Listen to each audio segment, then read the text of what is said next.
fièvre. Tu avais la fièvre. Tu étais malade pour de bon.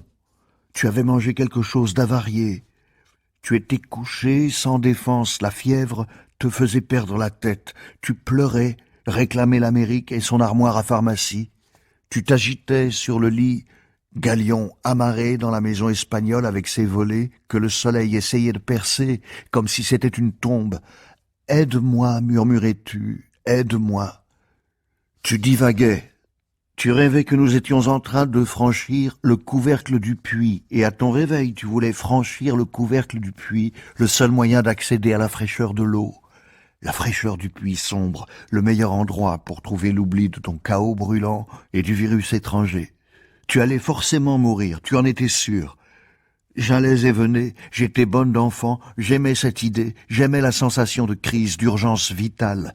Je sentais que les choses étaient devenues réelles, comme une voix familière. Ma mère, soudain, s'est réveillée en moi. Elle est arrivée, sachant exactement ce qu'il fallait faire. J'ai préparé une énorme soupe, carottes, tomates, poivrons et oignons, arc-en-ciel chatoyant, élixir fumant. Il fallait que tu deviennes un canal, un conduit de pure vitamine C, je l'avais assuré. C'était comme ça que Voltaire avait réchappé à la peste. Il fallait que je t'imprègne, que je t'inonde de ce bain d'essence en ébullition.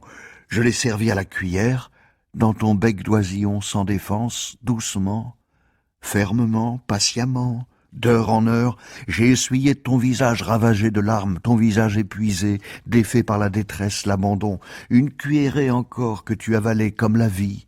Sanglotant, je vais mourir entre chaque gorgée. Je déchiffrais sur toi les signes, à écouter tes pleurs. Tu étais déjà au-delà du désastre, au-delà du pire, et je me demandais à quel point est-elle malade. Est-ce qu'elle exagère? Et je reculais juste un peu, juste pour faire contrepoids, juste pour la symétrie du côté de la patience, une patience un peu sceptique. Si c'était supportable, pourquoi en faire un tel drame? Je te parlais, te rassurais, ça va maintenant. N'aie pas peur comme ça, ce n'est qu'un virus, ne le laisse pas te démolir. Mais ce que je voulais dire, c'était « arrête de crier au loup ». D'autres pensées, des pensées familières craintives ne pouvaient s'empêcher de me traverser. Arrête de crier au loup, ou bien je ne saurai pas, je n'entendrai pas, lorsque ce sera grave, vraiment grave. Cela semblait facile de regarder de telles pensées venir à point si nommées. J'avais tout mon temps pour penser, elle pleure comme si la plus impossible de toutes les horribles choses s'était passée, s'était déjà passée, se passait encore et comme s'il était déjà trop tard pour espérer le moindre secours. Tu portais un poids trop grand, je n'ai rien dit, je n'ai rien dit. L'homme de pierre a préparé la soupe, la femme en feu l'a avalée.